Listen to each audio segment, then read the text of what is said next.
Hello and welcome to Utopia WARCAST. This is Utopia News host Wind. We're on July 8th, year two. Again, this is the Age of Ancestry. I want to apologize again to everyone who was watching the live stream last night. We had some issues with my sound as well as some graphics not disappearing from the screen, so unfortunately we weren't really able to salvage too much of the stream. So we're just going to pretend that it didn't happen. Probably best that way. I don't know. I just had a feeling that things weren't going to work out that night, and I tried to push through it. It just didn't work. So without further ado, let's move on to the stream for today. All right, so we got some nice wars in progress here. We're going to change things up a little bit from the way we normally do it. We're going to go through things a little bit quicker and only focus on, one war in reality, in depth rather. Just a quick look at the top 10 kingdoms. Again, I don't expect too much change here. Oops, that's not good. Let me just try that again. Top 10 kingdoms. There we go. Gotta love those glitches. Again, Barco in the top. Message for War, please, doing extremely well at the top there, trying to catch up with them. Duck says Quack, not really able to get past that 30K mark. 5-7 seems to be, propelled up there by their last victory. So congratulations to everyone who's had extreme success recently in this year two. Definitely looks like some strong performances and some strong kingdoms to watch out for this age. Uh, Quick look at the honor chart of things. 4-4 still in control. Not too much going on there. We need some wars to finish before anything else happens on that front.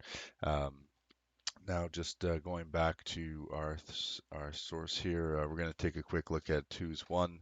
Barroom Brawl finally defeats Spirit Drinks. Jerry Unnamed Kingdom defeats The Wood. Pirates wins another war. It turns out Pirates not so bad after all. Um, they definitely are kicking some butt this age, regardless of the opponents that they're facing. So good job, Pirates. All right, let's go back to our chart here and take a quick look at the Spirit Drinks War. This was a long time coming. Barroom Brawl really had this one on lockdown. Not too much to look into here. Let's move on to the next one. Okay, the Jerry Kingdom versus the Wood. These are the guys that are impersonating the Woods. That's Sal's Kingdom. You see him all the time. Um, or whatever, maybe they're just the Wood. I don't know what to tell you. Only they can really answer that question. It looks like Jerry was in control of this war for the most of the part. Constantly maintaining the net worth dominance over the Red Kingdom here. So definitely a solid victory for them. They never really achieved convergence, like the Red Kingdom, on the honor side of things. So Jerry was able to maintain their honor and keep that intact. They have a pretty good honor score here, but they didn't get too much from this win here. So moving on to the next war. We got the Pirates versus Monster Tomatoes. Pirates took this war. Obviously, as I expected, they were up one province as well, and they have been winning their wars this age. So great work, Pirates. Let's see who you go to war with next. Quick look at the honor side of things. Um, Pirates did extremely well here. They lost a little bit going into this, but they definitely got it all back and then some. So good job, Pirates. Moving on to the next one. Looks like we've got, oh, here it is. Here's the real Woods versus, I mentioned this before, but, look at the names here on the Red Kingdom here. We got Bishop Delirium. That says it all. Check SGE mate. To me, this is checkmate here in case anyone hasn't realized it yet. Queen's Gambit, Night Whiskey. This is checkmate right here. And to be honest, this is kind of normal for them to take a war a little bit longer than usual. We are coming up to 226 hours. I believe that's about 8 or 9 days now. So they've definitely been going for a long time. This is kind of, was kind of the normal thing that used to happen. Um, in older wars. 2 to 3 weeks was not an uncommon time to have a war going on. That was very standard time. Definitely looks like Woods is still maintaining their lead here. Both sides are growing a bit.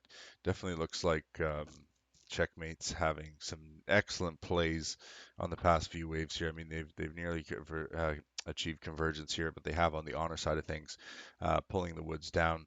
Woods definitely losing a little bit of momentum here. A quick look at the land side of things. Woods still has this one province extremely hurt bad. I mean, these three provinces are in pretty bad shape. You know, Bishop Delirium's not doing too hot himself, but Woods still has some of the bigger provinces. So I think really their best bet here is to just keep pounding away at at any TMs or anything that's above 600 acres here, and just force their entire kingdom to just sit on top and take that econ and net worth control. I really think that's their only option at this point. From what I can tell, I don't think any dragons are going back and forth. I did have some messages from the monarch last I checked yesterday, but unfortunately, part of that was lost um, with the broadcast that I'm unable to use. But basically, what it looked like is the Woods were had the stronger TMs in terms of defensive side, and the other kingdom had slightly less. Checkmate had slightly less defense on those provinces. Pardon me. Just looking at the data that I have here. So I mean, it's really, it's definitely the Woods' war to lose here. It would be interesting to see if Checkmate's able to pull this one off. I mean, the honor side of things definitely looks like Checkmate's pulling some big moves here. Only time will tell.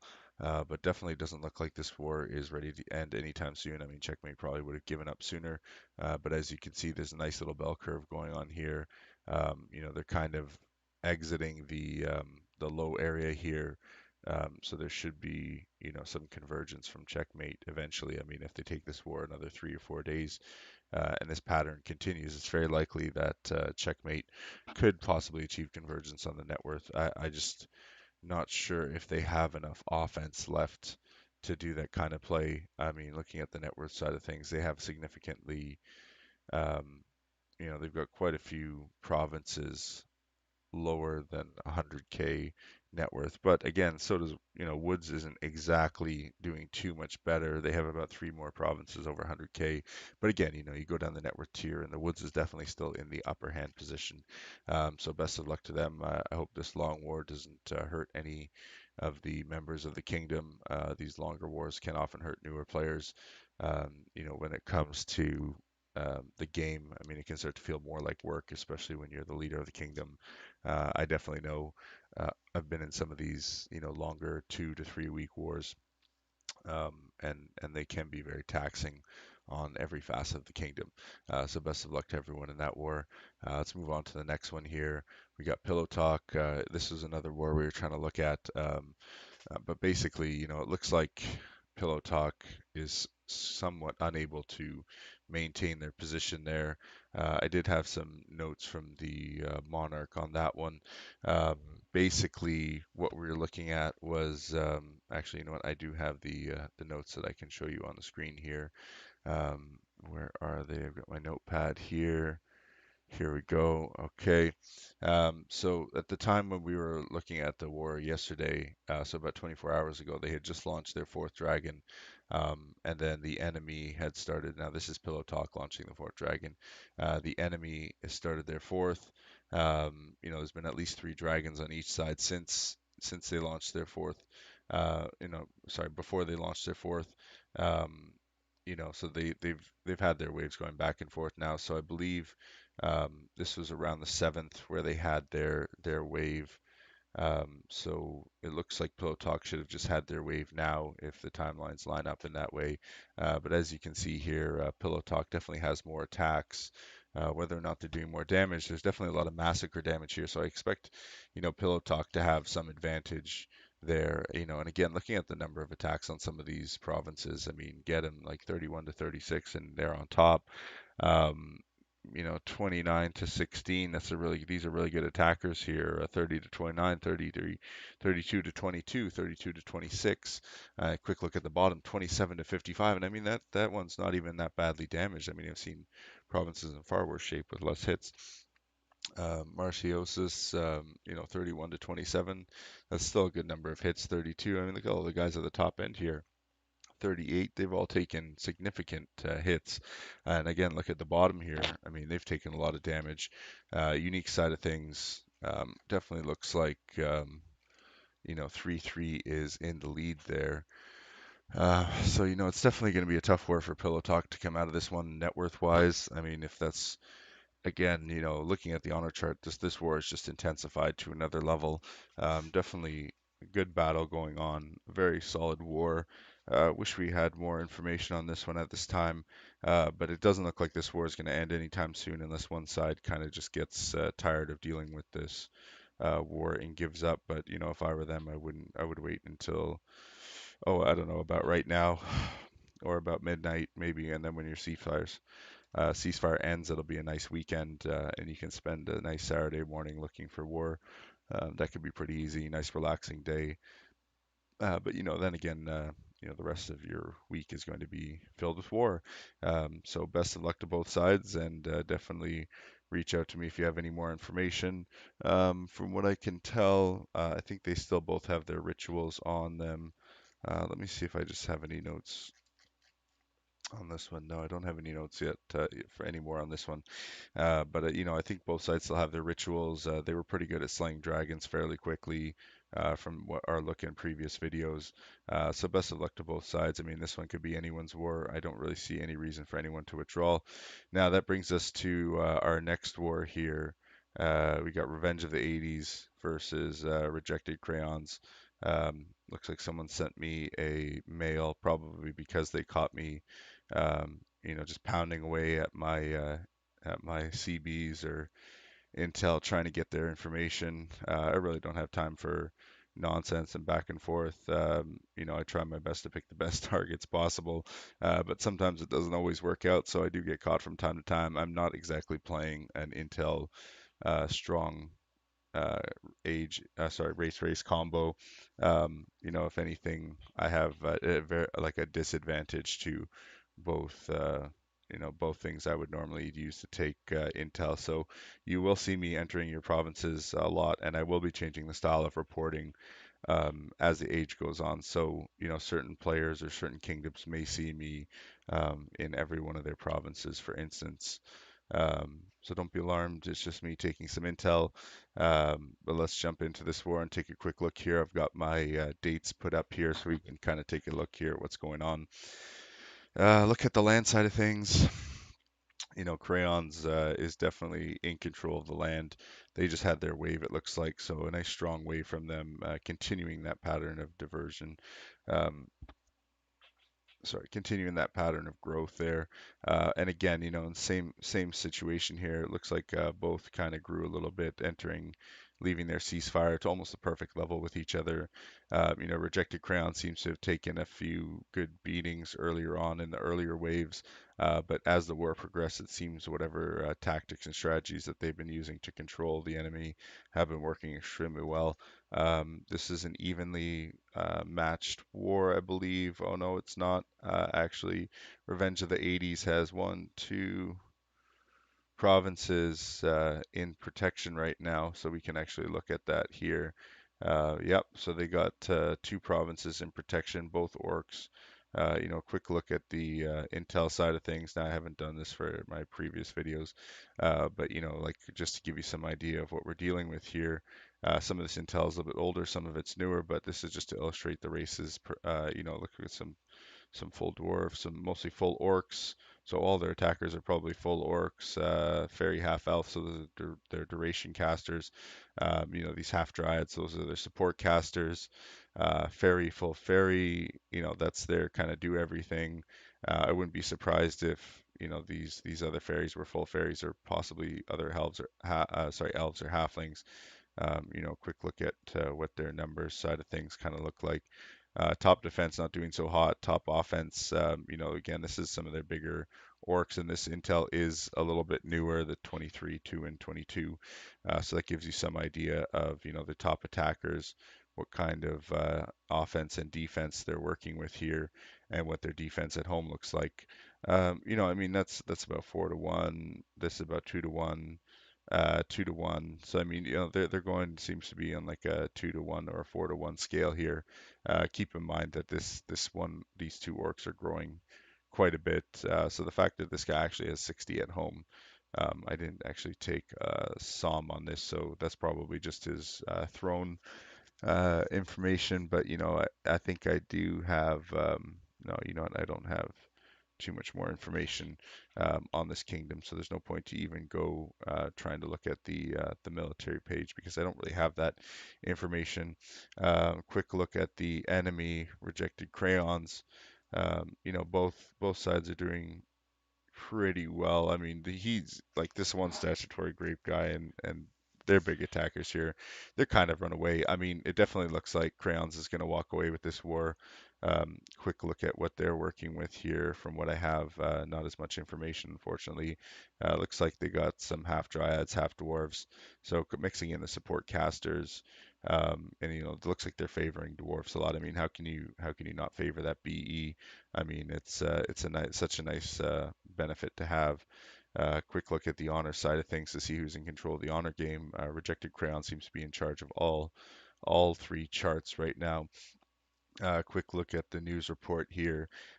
You know, the attacks pretty much even for the past 31 hours. When I pulled the news, I did have some other news as well that I wanted to add in here as well, but it didn't parse properly into the Seraphim.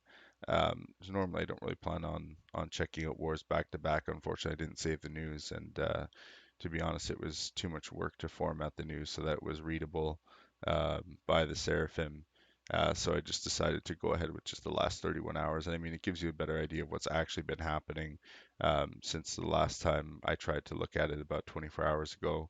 And then I believe we briefly touched on this war um, just after as well.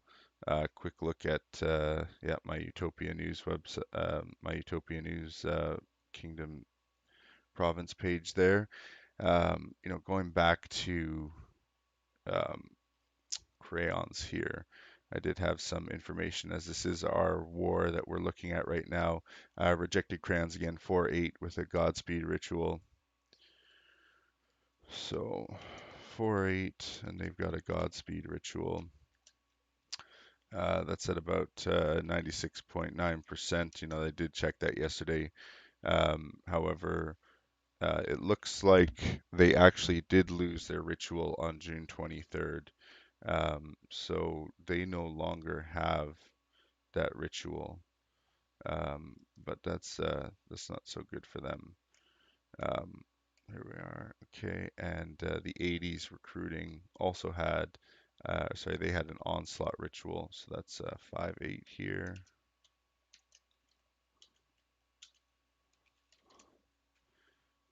And that ritual was at 5.8, sorry, that ritual was at 94.6 again. This was yesterday. So there's a little bit of decay there on that ritual. Um, Let me see if I have any more information on this one. Um, I did have something else I wanted to look at in this war. I um, might have to go into the Snatch News archive just quickly just to check something.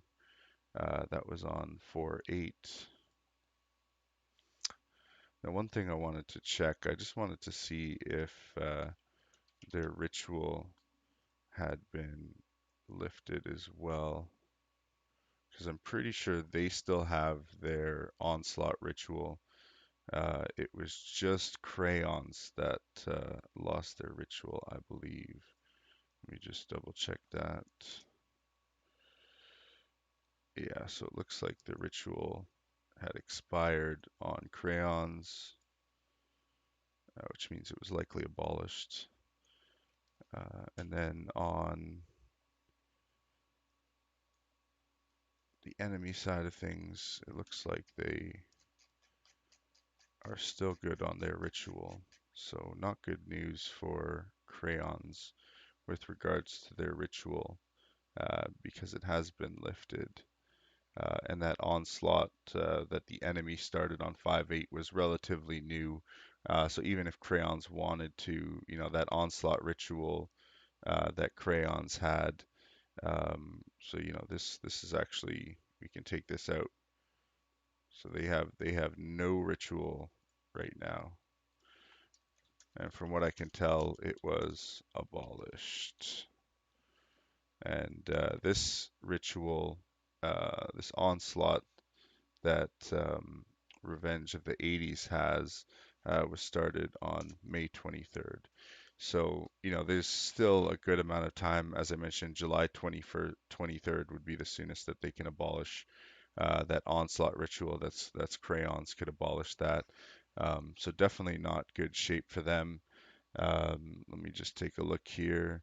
Looks like the last little bit of news that I pulled that has you know, any meaning to it really. It looks like they're still throwing dragons back and forth. So on June 10th, there was a topaz dragon that was had been started earlier, was finally launched.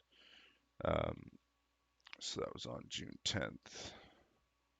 So right about here, right before that little thing there. Okay, so topaz at 5.8. Okay, and 5.8 slew that on the 14th. So that really, again, going back to the pattern of kind of what I was looking at before, they were slaying their dragons pretty quickly in this war. I believe the last dragon was here. Looks like, before I didn't actually have the data on this one, but it looks like, Crayons has been sending a lot of dragons. Probably the reason that they're doing so well, actually. May 14th, so that'd be April 14th on the chart. So about there, they had launched another dragon as well. I'm thinking it was a topaz as well. I'm not 100% sure because I'm missing the news from that day. I didn't actually have it from that early. And then, they started another Topaz Dragon pretty much right away. Um, and they actually had, let me see actually who has that province name. Action Maze Chase. Okay, so Action Maze Chase slew the dragon on May 19th. So that whatever that dragon was, again, it didn't make it that long, but you can see how it's impacting their net worth. I mean, that's a drop there from going after that dragon. I mean, and you know, Crayons is having their wave at the same time. So it looks like, they want to slay that Topaz dragon, maybe to get a little bit of I don't know, building power back, but I mean, they would have to have BE to for that really to matter. So maybe not the best idea to keep slaying these dragons. Definitely not a good situation to be in, to having to keep slay dragons. Um, Now, on May 22nd, it looks like they actually got a taste of their own medicine. So on the 22nd here, Crayons actually took a dragon. Let me get this thing out of the way. Crayons actually took a dragon, and I believe it was a topaz as well. Let's see, topaz dragon from 80s has begun ravaging the lands. So yeah, looks like they're heavily in favor of topaz dragons. Topaz is a great dragon to have, especially early on. Couple that with starvation and food theft, and can be a very powerful combination, especially when you have good econ, or rather peasant control as well. So shortly after I highlighted this in the earlier video, but I want to bring this back because this is the perfect illustration of, um, so Crayons is having their wave, right? Right here, as we can see here. So the enemy slew the dragon right before they could really have their wave, and then they did their wave at the same time ish.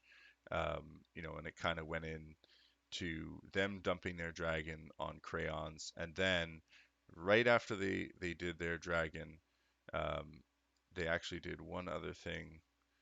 They This is where they dropped their onslaught. So fresh onslaught on 5.8. So that was at least full power.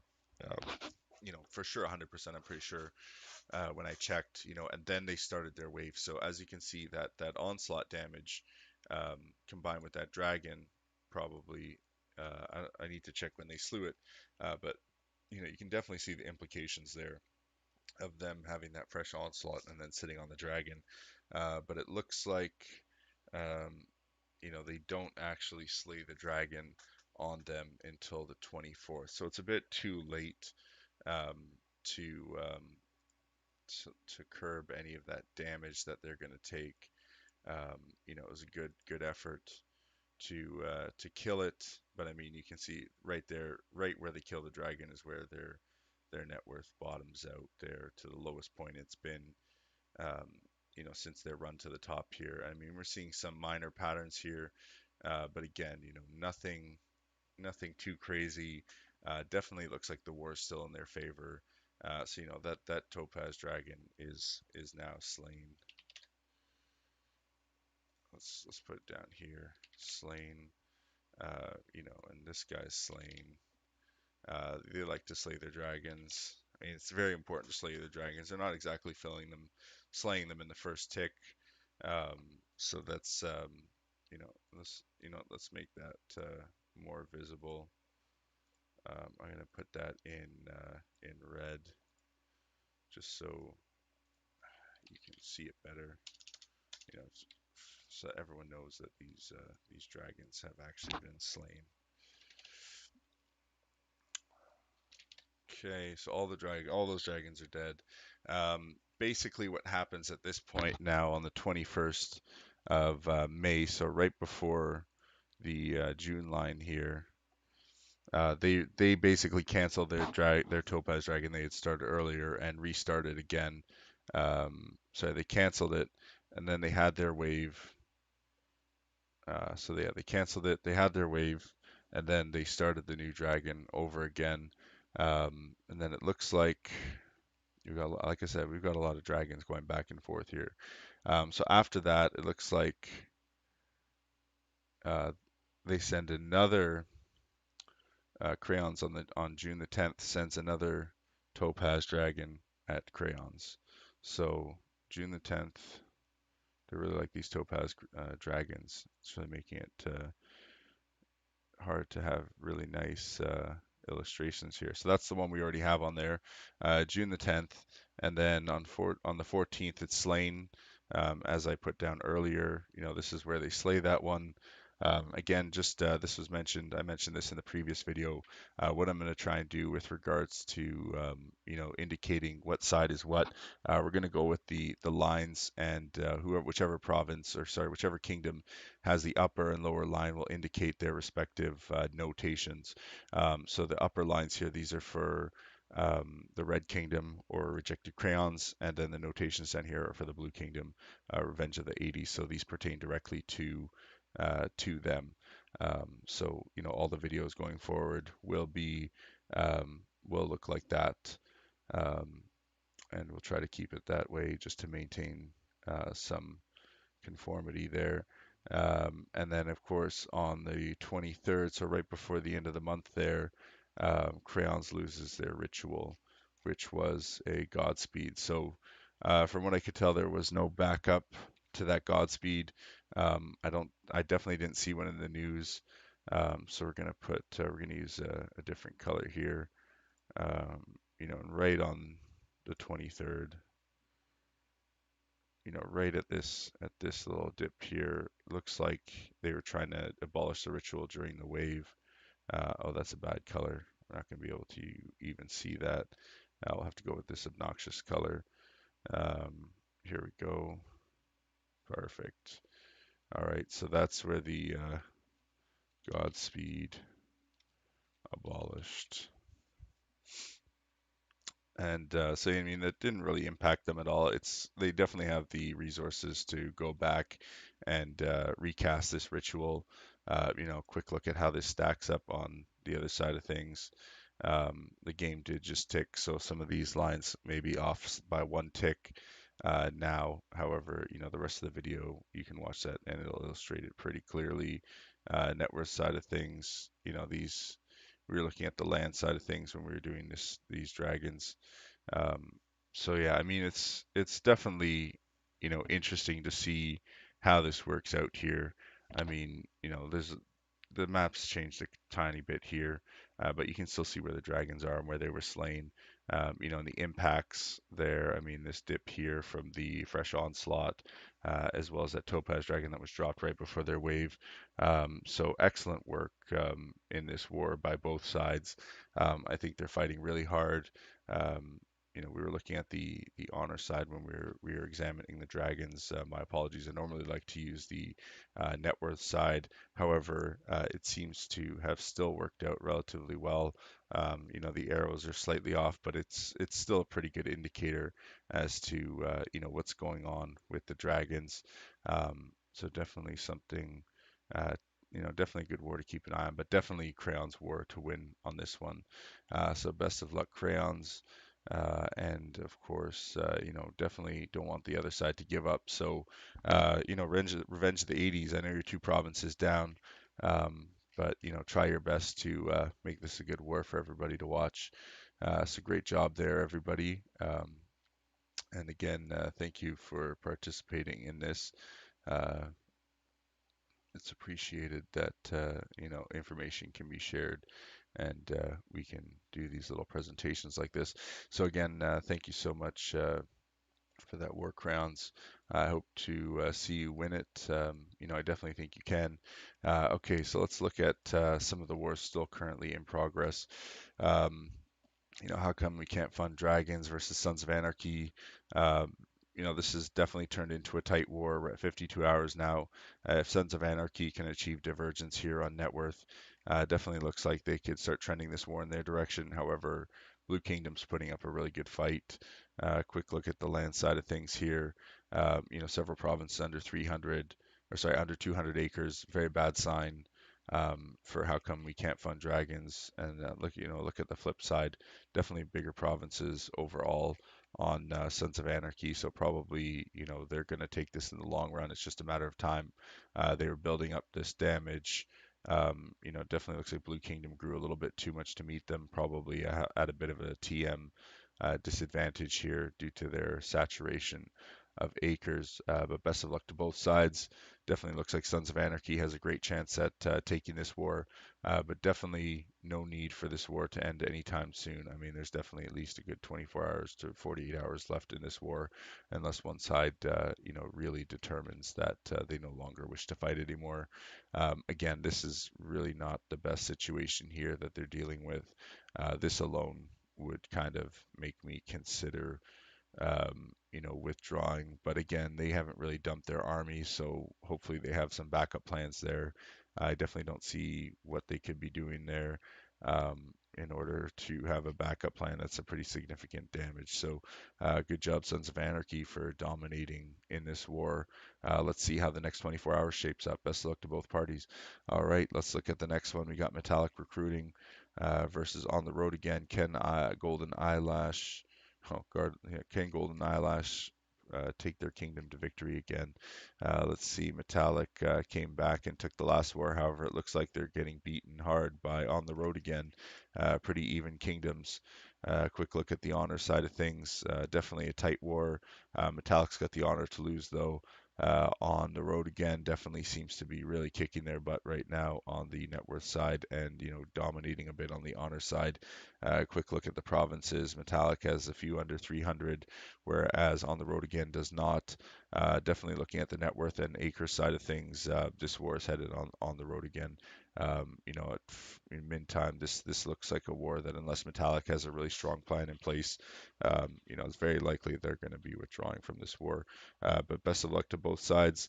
Let's take a look at the next war, Simpsons versus Monsters. This is one where I kind of wanted to take a closer look at, but for the sake of time, and we're trying to kind of focus a little bit more on the wars that we do feature. What I'll be kind of doing is a brief overview of, wars completed, wars in progress, and then I'll pick a feature war every day to look at extremely closely. I'll be getting as much intel as possible about every province and everyone in the kingdom, so we can look forward to more in-depth analysis of wars in progress, as well as kingdoms and provinces. But again, looking at these numbers, definitely looks like Monsters is in a good position to take this war. But Simpsons is not giving it away easy. I mean, they're definitely having a hard-fought war on the net worth side of things. Simpsons appears to have achieved some almost achieved divergence again. Um, it looks like this war is headed back in towards Simpsons' direction, but that could just be um, a trick of the chart, as it were, making it seem like it's a stronger trend than it actually is. However, Monsters is short one province, so that's definitely playing a factor on the honor side of things. As I mentioned all the time, when you have more provinces that can do honor damage, it's a little bit easier to swing that honor. And of course, when you have less provinces to do the damage, or have just honor in the first place, it's very easy to lose that honor and very hard to maintain it. So best of luck to both sides. I definitely think this could still go either way. Monsters and Simpsons both giving a strong performance. So best of luck to both kingdoms. Let's move on to the next one. We got Reborn of NOAH versus War 7-4. Reborn of NOAH had a very strong opening war, and I believe their second war was pretty strong as well. This is a very, very good kingdom. Looking at how the provinces are stacking up, they're all in the thousands. I mean, very strong performance from Kingdom of NOAH. This is their war to win. Definitely, I don't really see how War 7-4 can pull back out of this one after sustaining such significant damage and being shrunken to the net worth brackets that they are currently in right now. They definitely have a shot. They have a lot of provinces over 200, one over 340, but again, four over 300, one a bunch. This is definitely Reborn of Noah's. Provided they don't make any missteps and they keep on the current course. This will be a very tough war for the Blue Kingdom to pull back from. But again, both best of luck to both sides. We're only at 31 hours. So let's look at the next war. Guess what versus Rebuilding Kingdom. Now, this war is very interesting looking. We got 2, 4, 6, 8, 10, 12 versus 2, 4, 6, 8, 9. 9 versus 12. This looks like a growth war to me, ladies and gentlemen. I don't know what else to call it.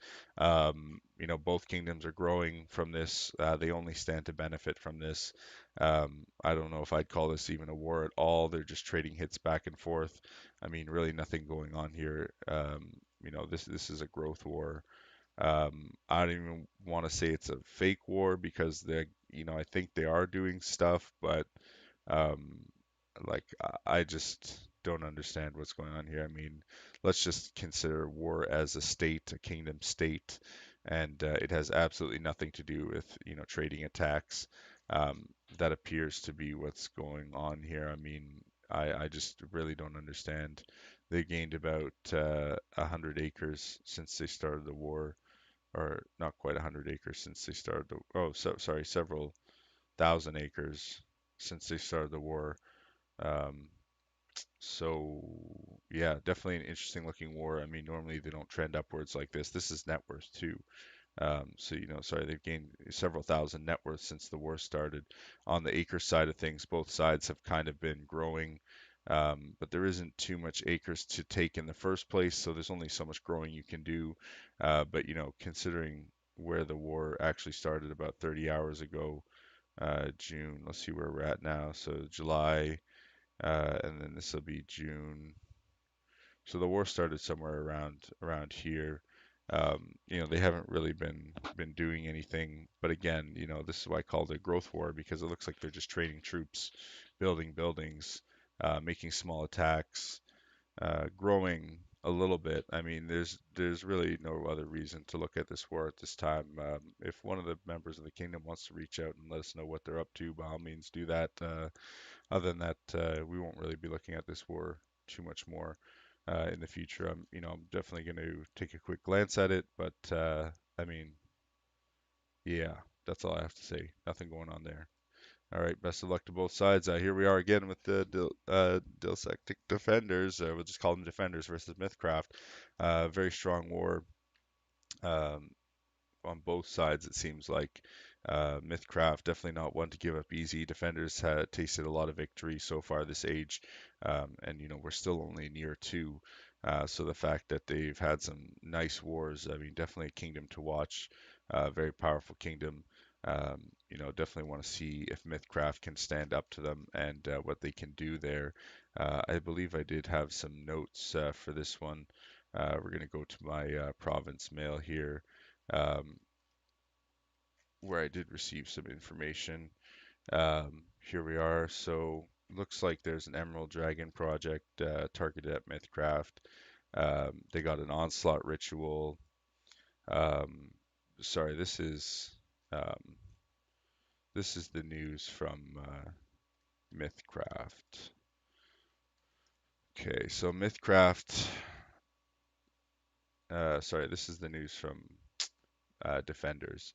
So Defenders send targets their Emerald Dragon at MythCraft. They pop their onslaught ritual. They MythCraft starts an Emerald Dragon in response. Um, they declare war after a couple of attacks. It looks like a couple of learns happened in the middle there, or learn happened here, and then ambush happened here. And then they go to war. It doesn't look like they were able to get their dragons off in time. Quick look at the other bit of the notes here from the king. Looks like, obviously they don't want to share intel, which makes total sense. 310, all avians are dryad, all dwarves are dryad. Fairies, there's two fairy fairies, two fairy halflings. Humans, all human orc. That's a pretty good combination. Not my first choice, but definitely one that would work. Good science stacking, good science protection. Some nice benefits from human to bundle with orc on that one. Again, not my first choice, but still good. 5/4, all dryads and avians are either dryad or avian dryad for high TPA with high TPA and thieves dens. They got 3 elf fairies and 1 fairy fairy. So again, thank you for sharing that information. Quick look at the news report from this war for the past 12 hours. From that data we saw there, a very strong opening here by defenders.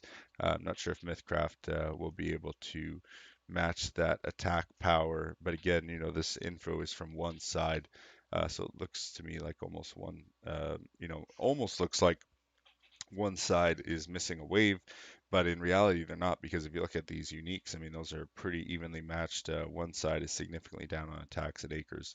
Um, and as you can tell by this line here, there's some nice gains happening on this war. So best of luck to both sides. Definitely one to watch for sure. Defenders has always had some really nice, tight, very strong performance wars. So definitely anyone who wants to learn a thing or two from what's going on there, definitely pull news, definitely pull intel. Is what I recommend. Just see what's going on. Um, you know, let's just remind everybody here.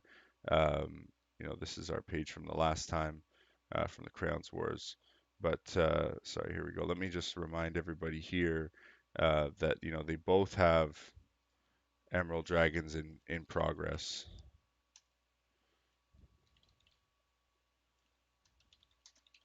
Right, no one's really been able to launch it yet, and we know that there's an onslaught on this side. We're not sure what ritual MythCraft has, but emeralds on both sides. I would think that maybe they're doing an onslaught as well to pair with their dragon there. But I'm not exactly sure what their plan is without pulling intel, and it's too soon. That's another thing I want to point out is I'm not really going to be going into too much detail on any wars that haven't passed min time yet. I kind of want to get the intel before min time so I can see what happened just before war was declared, like dragons, whether dragons were sent before war, when rituals were started. But it's a pretty clear indication when you see these lines here. This is a kingdom leaving protection, or ceasefire rather, and they're growing here in their ceasefire to exit to start a war with their enemy. So it's very easy to tell in the chart, what's going on there. So best of luck to both sides, and thank you so much for the king for sharing that information. Our next 10-hour war is Drunken Party versus Why Did Tom Quit? Looks like Tom pulled up his socks here. If he is leading the war, I mean, he's definitely a stronger performance here versus the Pirates. Look at the honor side of things. again, a pretty strong wave for them, although I'm really concerned about this convergence and near divergence that happened here just before Tom started their wave. So it'll be interesting to see who takes this war. From what I can tell, Tom's still somewhat learning the ropes. I mean, he likes to play Genesis. We know that. There's rumors that he leads the wars, or rumors that he's the monarch as well. How much of that is true, we don't actually know. Um, a lot of the people in Muga like to troll around, and Tom can be a bit of a troll himself sometimes. So you never know if he's actually, um, what he's saying is for true or not. Especially when it comes to playing in World of Legends. Tom's really never been known to play in World of Legends very much. He's more of a Genesis guy. But there's nothing wrong with Genesis and Tom. You're definitely, if you are running the show here, definitely a better job than the Pirates War. I mean, that war was just a giveaway, so we'll just pretend that didn't happen. And especially if you take the victory on this one, I'll give you a gold star. All right, so best of luck to both sides. And Tom, I know you can do it. Don't give up. Stay strong. Evil Friends versus Wartime. We got war started 9 hours ago. Definitely looks like Evil Friends was in the upper hand position. However, within a few couple waves of wartime, there's probably something going on in their hostile here. Because again, this kingdom left their ceasefire, on June 22nd-ish. And then, it looks like they grew a little bit more before they finally went to war with Evil Friends. There's a couple waves here, whether they were on Evil Friends or not. They definitely experienced some evil wave, some waves, which, brought them down to convergence and then a divergence by wartime here. So definitely strong play by wartime. Looks like they had a very strong wave. Not sure what Evil Friends is up to, but it doesn't look like really any damage in comparison has been done to Wartime, except for this one Dryad that seems to have really taken the brunt of the beating. But as you can see, significantly more damage on Evil Friends' side. So definitely looks like this war is trending in Red Kingdom's direction at this time. Best of luck to both sides. There was a reason I had um, the relations page open here because I was just looking at something which was unrelated, but I had to check to see what you know, one thing I wanted to check was what is the out of range war benefits. So out of range war is 85% or 17.64%. So if you're outside of that range, you're there will be neither the winner or the loser will gain training or building credits, and their lander troops will not instantly return. They will return at normal time. That really sucks. I mean, that pretty much takes all the excitement out of winning the war. So definitely not one. And that's actually why I have this one open now. This themeless war. I mean, this war started 9 hours ago. And we're looking at the net worth here, and there's a reason, as I said, why I pulled open that chart. So if they started 9 hours ago, that would be July 7th. So this war started on May 22nd. This is one of those wars where, this gap here is pretty big. So if they gone to war, like let's say there, 33100,887, and we check to see corresponding net worth here, because I have a feeling this is one of those wars that, like, it was just on the borderline of being a not in range war. So we're going to take this number here, 2618701.